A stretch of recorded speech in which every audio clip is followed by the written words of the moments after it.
And we are back. You're watching the Etch Play Weekly Live Show, episode 11. My name's Adam Burt, and I'm joined now by Sam Reed of the Guildford Games Festival. Sam, welcome to the show. Hi everyone, thanks a lot for having me, Adam. No worries. So you're here to talk about Guildford Games Festival, which is happening this weekend. It literally starts tomorrow. Yeah, we're going to give people a little bit more notice, really. Yeah, if you've already got plans, cancel them, because the Guildford Games Festival's better. Hey, there is no better option on Friday night right now. It's time for the Games Festival. Yeah, I mean, there's loads of stuff going on. So Guildford Games Festival is traditionally a physical event that people would go to in Guildford, as the name suggests. But this year, obviously, 2020 is not the best year for physical events, so instead it's all digital, all taking place on Twitch. And interested parties, if you're interested in this, you should check out GU Games Fest on Twitter, where you can see the whole schedule. And it's going down on Twitch, right? Twitch.tv/Guildford Games Festival, all as one word. I'll put some links in the chat in a second. But yeah, why don't you talk a bit about Guildford Games Festival and its origins and why this year is going to be a bit different? Sure. Yeah, it's like you said, it's a difficult year to run an event like this. And while it was a physical event last year, which was its first year, by the way, of course we didn't stand a chance of packing a load of people into G Live under these kind of pandemic circumstances, which was a bit of a shame. And frankly, when lockdown first started, I kind of gave up on it.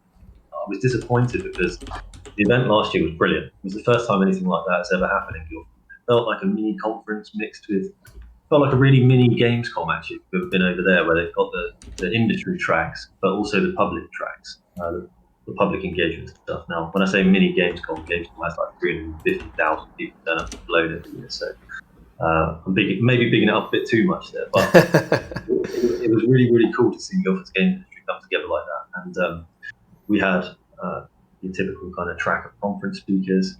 We had a playable games timeline of Guildford's games from the past. We had, and on the second day, it was split into an industry day and a careers day. And on the careers day, we had lots of figures from Guildford's games industry talking to the kids from local schools about how they can prepare themselves for a career in the games industry, because we really want to spread the word that it's here for people to engage with. We want to help people understand it.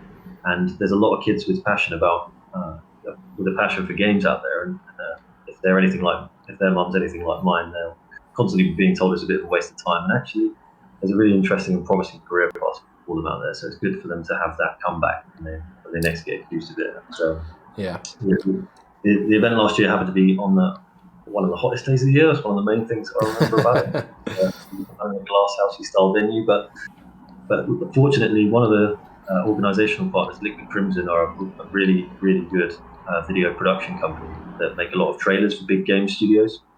So we knew we could trust them with the idea of producing a lot of really high quality original video content for a digital version of Guildford Games Festival in 2020. And sure enough, they've come through. The content that they've produced is a really, really nice standard. And I think there's something like 9 hours of original video content being broadcast on Saturday. The silver lining of these pandemic circumstances is that we're actually pretty sure it's going to reach a massive audience, which is exciting. Far more people than you could cram into G Live were at physical events. So yeah, I'm really excited to see those headlines after the event. Yeah, it sounds great. And you mentioned Liquid Crimson, who are one of the organisers. I know Etch Play have helped out as well, and there's a lot of people behind the scenes who make this happen. Do you want to speak to, the role of people behind the scenes in making this event happen in what's a very difficult year? Yeah, absolutely. So there's kind of an organisational committee that will help make it happen last year that carried over and drove forward the kind of strategy for how Guildford Games Festival works this year, which is made up of myself at Enterprise M3, which is a local enterprise partnership. We're kind of responsible for our local economy and for delivering prosperity for local people through innovation and developing the economy. And then there's Yuki, which is the national trade body for the games industry. There's Etch Play, of course, who took care of all of the digital side of things. And Liquid Crimson, who this year took care of all of the digital things. Liquid Crimson took care of all of the filming, which was really tough actually, because a lot of the windows that we had scheduled to go and visit studios, get some good pickup shots or interview people, as the summer felt kind of relaxed COVID-wise compared to how it does now, and some of the some of the appointments that we had to do filming, etc., started falling through. Some of the venues couldn't support it anymore. So it was a real, it's been a real journey getting all the content produced and making it happen. And we couldn't have done it without any of the individual component parts of that organisation team. But can't give high enough credit to the sponsors of the event. Well, Enterprise M3 is one of those. And game developer-wise, Electronic Arts, they're a big studio based in Guildford that are sponsoring the festival, along with Criterion and Supermassive Games are the three headline sponsors of Guildford Games Festival, game dev-wide. But then some supporting partners like Guildford Borough Council are helping to make it happen, and Charles Russell Speechless, who are a law firm, as well as a few event partners like UCA, which is an arts college down the road in Farnham, University of Surrey, Fortitude Games, and Stellar Entertainment, I believe. I hope so. If not, they get some free promo out of it. They're good guys. Yeah, they deserve it. Sorry. So yeah, I mean, like I say, it sounds fantastic, and obviously it's taken a village to put together. You mentioned there's a careers day and an industry day. That's the same format you're doing this year. That's there's going to be a day for young people looking to get into games, and a day for people who are already in games. That's right. Are there any particular highlights of the schedule that you're like, oh, I can't wait to see that one? That's going to be a real jewel in the crown. Yeah, I'll quickly mention one extra sponsor that I forgot. Okay, sure. Stellar Entertainment definitely are one, and Glow Made are one too. Right. Yeah. Really cool local studio. Yeah, it's great to see that kind of support happening. But yes, the format's the same. So tomorrow is Industry Day, technically, which it kind of matters less now that it's not a physical event. It was called Industry Day before because it was kind of industry only ticketed, because there were a limited number of seats for people to come and attend. So really what Industry Day means this year is we're putting the games industry in front of a lot of people. We're giving them a bit of a peek behind the scenes, a little bit of a new chance to understand some of the different elements of it. There's going to be career deep dives with local experts in different fields that work at game studios, whether it's art, production, or game design, talking about their careers, their career paths, to help people understand how that came about and happened.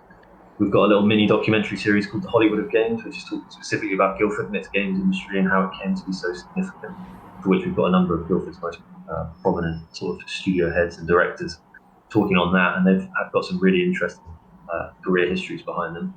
But some of the big draws, I think, are actually something that Liquid Crimson managed to pull off, which is through their work on the occasional bit of TV, I suppose. But in the evening tomorrow, we've got quite a lot of a few different comedians from Dara O'Brien's Go 8-Bit. You know that show? Okay, yeah. And that's part of a renowned gamer series we're calling, which is talking to these people about what are their favourite games, what are their Guildford Games memories. And as a part of that same series, there are a couple of astronauts on there. Oh, nice. How much they love games like No Man's Sky, it's surprising. And how potentially similar landing a rover on the moon is to twiddling an analog stick in your bedroom. Those are the two career paths. You're going to make games, you're going to be an astronaut. That makes total sense to me. We even discovered through talking to some of the staff at Criterion, I think it was, that some of them are basically qualified astrogeologists, because making games is really, really hard. It involves simulating physics. Yeah. And creating great games, it requires solving some of computing's most difficult challenges. So you do end up with that kind of cross-fertilized interest in kind of strange, high-tech ways, which is really interesting, particularly because we've got such a strong space sector in Guildford alongside the game sector, and make it seem there's an awesome mashup of that in the future. Yeah, no, that sounds great. You've also launched today the new Guildford.games website. You can check that out to find out about the history of Guildford as a focal point, as a centre for games creation.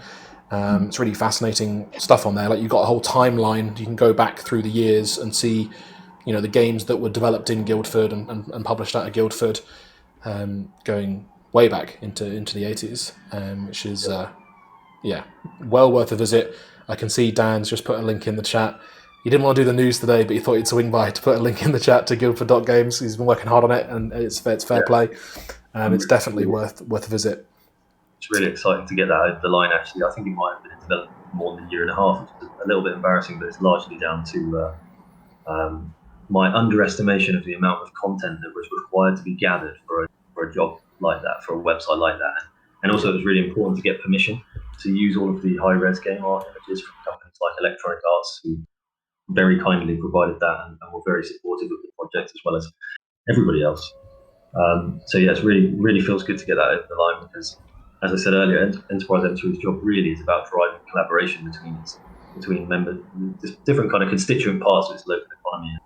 And to me, the Guildford Games website pretty perfectly captures that. It perfectly proves the point of doing so, really, because there's a bit of a sense of look what we've achieved together now. And as the results come in from that, we start to see what happens. I think it's going to be even easier to get the next project like that for Guildford Games in the ground, which is very cool and something else that I think. I don't know that I did have a little nose to see what other games clusters across the UK have got website-wise, and I think Edge have made it so that we've got the nicest one. So thanks very much for that. You're welcome. I mean, it wasn't much to do with me. I think I did the mobile menu for you yesterday. That was about it. We did that yesterday. Come on. I mean, it was totally well planned. We did it ages ago. It's been done for it. Yeah, it's been sitting there. So the other cool thing about that for me is that effectively any game developer with a GU postcode, it's a little bit wider than Guildford, but realistically, if you've got a GU postcode, you're a part of Guildford's game industry. And so any game developer here is eligible for a profile on the website. Any service company that supports the local games industry is eligible for a profile on the website. And I hope that's going to be a bit of a unique string to the bow for Guildford when it comes to, if you imagine international investors or international game studios, where in the UK should I set up my game studio? Well, the proposition in Guildford now is that where you can instantly come and identify yourselves alongside this really prestigious games cluster and associate yourself with these great companies. It kind of helps them fit into the UK games industry culture a little bit more smoothly, I think. Yeah. And yeah, you mentioned the content. Even just the amount of box art on this website, I think, is insane. Like, it's just the gathering of all the images for all these games throughout history. Like, some of these things don't have images on Wikipedia. I don't know where you found them all. I think it's amazing.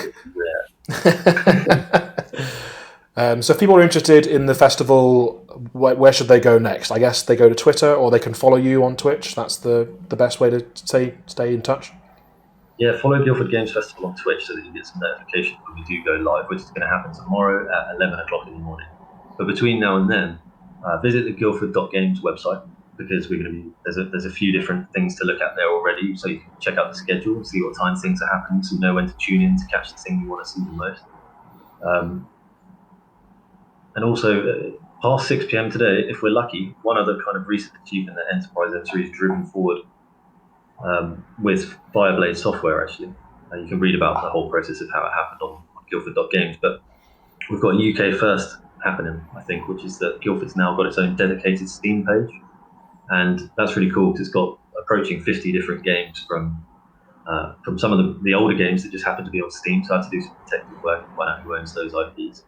And then some games like Fable, and then some very recent Guildford games that are actually some of the biggest ones, like 2 Point Hospital, No Man's Sky, that kind of stuff. So seeing them all together in one place is brilliant. They're all going to be on sale from 6 p.m. tonight, and the festival's going to be also broadcast on Steam, although the schedule's going to be a bit different. So you can probably find that, if all goes to plan, you'll be able to see that on the front page of Steam past 6 p.m. tonight as well. That sounds great.